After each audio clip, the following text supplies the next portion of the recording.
Hello friends, question number next. A ball of mass 2 kg imping directly with other ball of mass 1 kg which is 8 rest. एक ball का मास जो है ना वो 2 kilo है, दूसरी बॉल का मास जो है ना 1 किलो है। दोनों के बीच में डायरेक्टली इम्पैक्ट होता है। मान लिया जाए एक बॉल तो मेरी ये है जिसका मास कितना है 2 kg। एक बॉल मेरी ये है जिसका मास कितना है 1 kg। ओके, टकराने से पहले जो है ना इसकी जो वेलोसिटी है वो कितनी है u1 है। टकराने से पहले इसकी वेलोसिटी कितनी है वो है u2। टकराने के बाद इसकी वेलोसिटी कितनी है, सपोज दैट v1 है। इसकी वेलोसिटी कितनी है, सपोज दैट v2 है। क्लियर है ना, समझ आती है ना। मान लिया ऐसे संघट होता है इनमें डायरेक्टली ऐसे। ओके, फिर पढ़ रहा हूँ मैं। एक ball of mass 2 kg impinging directly with the other ball of mass 1 kg which is 8 rest. जो कि जो दूसरे वाली बॉल जो है ना वो किस में है, रेस्ट में है।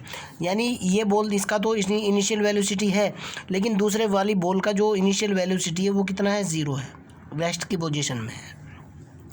If the velocity of the bigger ball, अगर बड़े वाली बॉल की जो वेलोसिटी है बिफोर इम्पैक्ट, इम्पैक्ट से पहले जो बड़े वाली बॉल की वेलोसिटी है is equal to the velocity of smaller ball after impact. Question के अंदर ये साफ साफ दे रखा है कि ये जो u1 है ना ये किसके बराबर है, ये v2 के बराबर है। देखो आप, इम्पैक्ट से पहले जो वेलोसिटी है वो बड़े वाली बॉल की u1 है, इम्पैक्ट के बाद जो छोटे वाली बॉल की वेलोसिटी कितनी है, v2 है।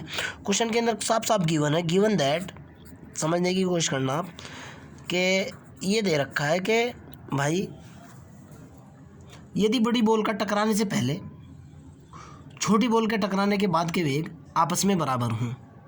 Okay, if the velocity of the bigger ball before impact यानी u1 is equal to the velocity of small ball after impact. कितने आफ्टर इम्पैक्ट के बाद वेलोसिटी कितनी है, u1 किसके बराबर दे रखा है, v2 के बराबर दे रखा है। u2 कितना दे रखा है, 0 दे रखा है। क्लियर है ना। m1 आपको कितना दे रखा है, 2 kg दिया हुआ है। m2 आपको कितना दे रखा है, 1 kg दे रखा है। ओके, ये कब है, ये इनिशियल वेलोसिटी है, इनिशियल वेलोसिटी, ये आफ्टर इम्पैक्ट वेलोसिटी है। ओके, ये इनिशियल वेलोसिटी है, बिफोर इम्पैक्ट वेलोसिटी है, आफ्टर इम्पैक्ट वेलोसिटी है। ठीक है ना। आपका टारगेट क्या है, find out the coefficient of restitution. आपका target e is equal to क्या, this is your question. Clear है ना।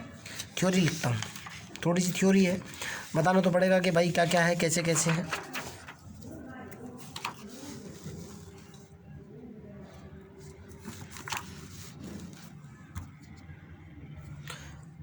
suppose that before impact velocities, बहुत शॉर्ट में लिख रहा हूँ बेटा, बिफोर इम्पैक्ट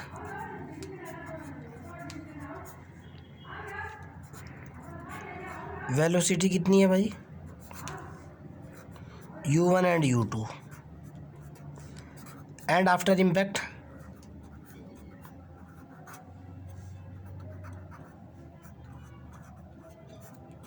वेलोसिटीज कितनी कितनी है भाई,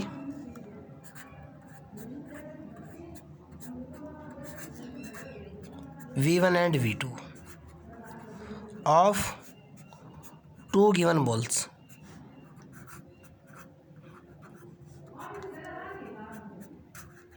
ओके, हमारे पास फार्मूला क्या होता है भाई, हमारे पास फार्मूला होता है बेटा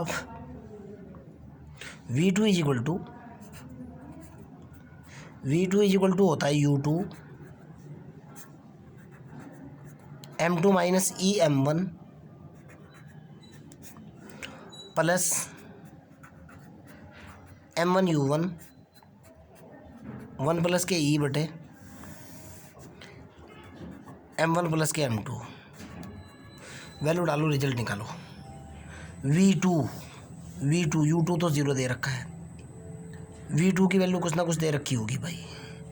v2 की वैल्यू कितनी दे रखी है, u1 है। देखो आप, V2 इज इक्वल टू कितना है U1, V2 की वैल्यू डाली, U1 is equal to U2 की वैल्यू कितनी है 0, ये तो स्टेप तो सारा 0 आएगा, 0 प्लस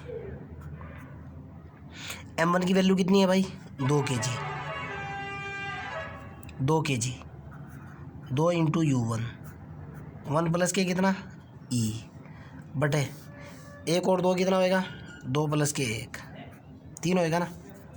क्लियर है ना।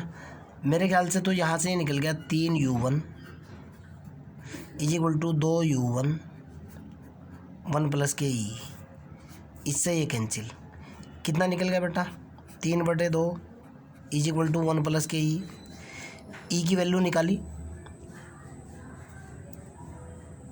ओके आगे देखता हूँ।